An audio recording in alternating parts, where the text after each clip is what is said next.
Սիրելի հայրենակիցներ, հարցը, որ ես կուզեմ անդրադառնամ, կամ թեման իմ ելույթի հարցի շարունակությունն է, ընդհանրապես պետությունը,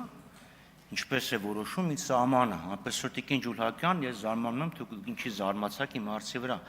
սա արտաքին հարաբերությունների խնդիր չի, սա մեր ներքին հարցն է։ Վստահ եմ, պարոն Քոչյանը կհիշի, պարոն Բագրատյանը, պարոն Վարդանյանը, բոլոր նրանք, ովքեր սովետի ժամանակ դպրոց են ավարտել, համալսարան են ավարտել, Հայաստանի Հանրապետության տարածքը 29800 քառակուսի կիլոմետր էր։ 29743-ը, երբ կլորացնում ես, դառնում է 29700։ Այնպես որ լեգիտիմ հարց է առաջանում, ուր կորավ Հայաստանի Հանրապետության ինքնիշխան տարածքի 57 քառակուսի կիլոմետրը։ Տիկին Ջուլհակյանն ասում է, քարտեզներ կան։ Տիկին Ջուլհակյան, քարտեզը նորմատիվ իրավական ակտ չէ։ Քարտեզի հիման վրա, այո, նորմատիվ իրավական ակտեր մշակվում են։ Նորմատիվ իրավական ակտերից բխում են քարտեզներ, բայց քարտեզը, որպես այդպիսին, նորմատիվ իրավական ակտ չէ, եւ ուստի լեգիտիմ էր իմ այդ հարցը։ Երբ հանկարծ 29800 քառակուսի կիլոմետրը դարձավ 29743։ Օրինակ իմ մոտ ձեռքապրատակ արձանագրություն կա, կազված 88 թվականի հունվարին ստորագրված Հայաստանի Խորհրդային Սոցիալիստական Հանրապետության եւ Ադրբեջանի Խորհրդային Սոցիալիստական Հանրապետությունների միջև,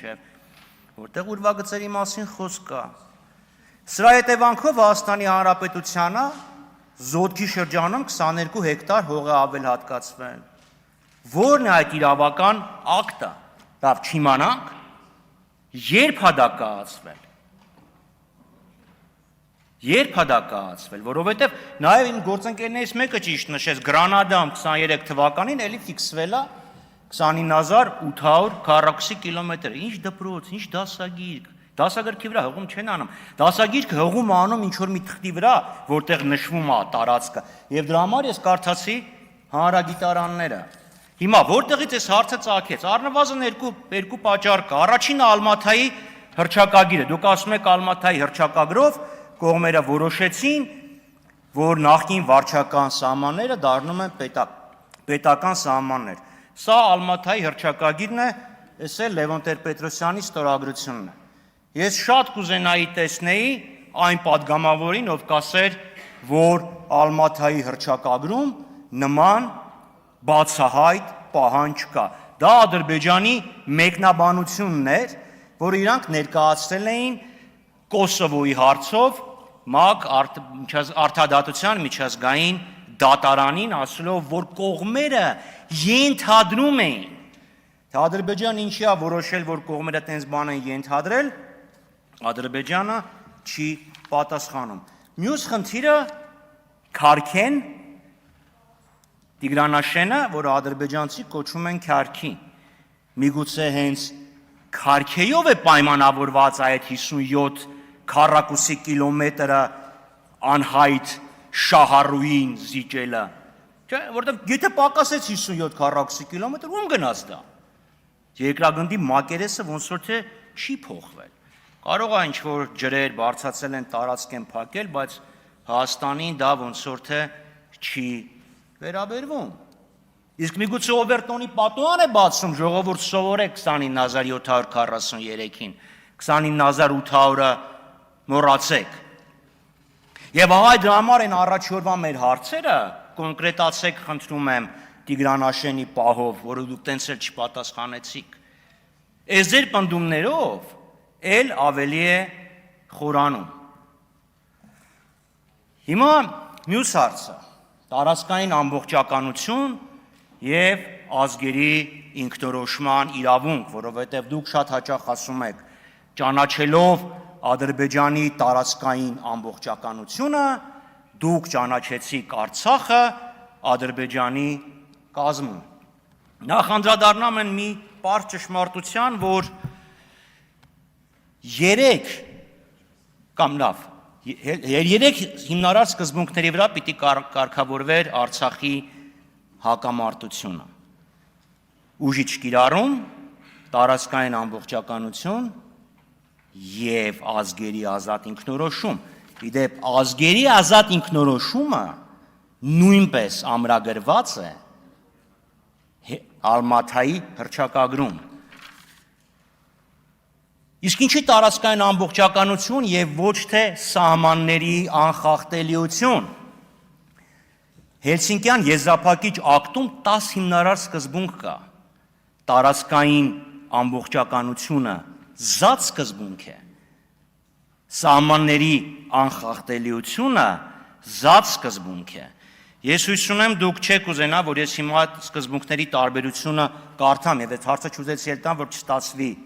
քննություն են վերցնան։ Դրանք կատարելապես տարբեր հարցեր են։ Տարածքային ամբողջականության սկզբունքը ենթադրում է, որ եթե երկրները ունեն իրար հետ հակասություն, այդ հակասությունը պետք է կարգավորվի բացառապես խաղաղ, առանց միմյանց նկատմամբ ուժ կիրառելու։ Իսկ ինչով է տարածքային ամբողջականություն, ինչպես է տարածքային ամբողջականության սկզբունքը հաղորդակցվում ազգերի ինքնորոշման սկզբունքի հետ։ Սա էլ այդ հարցը մեզանից առաջ, բայց ի օգուտ մեզ լուծվել է 2010 թվականին, երբ ՄԱԿ միջազգային արդարադատության դատարանը իր խորհրդատվական կարծիքը հայտնեց։ Մասնավորապես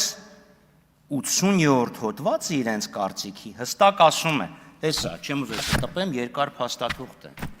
Եվ այստեղ հստակ գրված է, որ այսպիսով տարածքային ամբողջականության սկզբունքը վերաբերվում է բացառապես պետությունների մինչև հարաբերություններին։ 81-րդ հոդվածը էլ ավելի է խորանում, ասում է, չի արգելում, որպեսզի որևէ ժողովուրդ միակողմանի անկախություն հռչակի։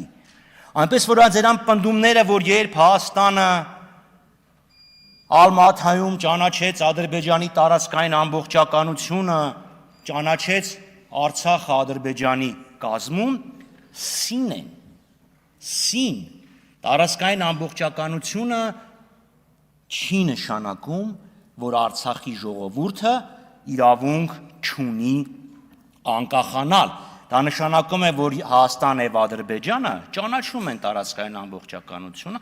եւ այսպիսով իրար նկատմամբ ուժ չեն կիրառում, որը առաջինը խախտեց Ադրբեջանը։ Եվ վերջապես ուժ կիրառելու մասին։ Իհարկե շատ շոյող է, երբ դիմացի խմբակցության պատգամավորները այդքան բծախնդրորեն արձանագրում են մեր ելույթները։ Շատ շոյող է։ Չէ՞, այստեղ մեր գործընկերները ասեցին, այս մեկը սենց է ասել, այս մեկը սենց է ասել, նույնիսկ գայթակղություն էր առաջանում ասել, բա ներողություն, ազգային ժողովի արձանագրային բաժնի հացը ինչի եք խլում։ Բայց այդ դեպքում պետք է նաև մի քիչ ավելի ճիշտ ցիտել։ Այո, ես ընդունում եմ, որ ես մի բան սխալ ասեցի, տարի ու կես չէ, կես տարի ա եղել, բայց այդ դեպքում բարի եղեք դուք պատասխանել, թե ինչպես այդ դեպքում Նիկոլ Փաշինյանը 2020 թվականի հուլիսի 5-ին հայտարարեց, որ Սու-30 ինքնաթիռները անցել են մարտական ծառայության, հերթապահության, պաշտպանելով մեր օդային տարածքի անխոցելիությունը, բա առանց հրթիռների, այդ ինչ մարտական պատրաստության մասին է, ներողություն մարտական հերթապահության մասին է խոսքը, թե չէ նկարները կան, կարող եք նայել, նկարը էլի, նկարն էլ իրավական, նորմատիվ իրավական ակտ չի։ Եվ մյուս խնդիրը, էլի ինչ որ կապում է, այստեղ գործընկերները համեմատում էին 17 թվին բյուջեն այսքան ա եղել ռազմական, 18-ին այսքան, 26-ին այսքան ա նախատեսված եղել, չգիտեմ ինչքանով կծախսվի։ 17 թվի համեմատ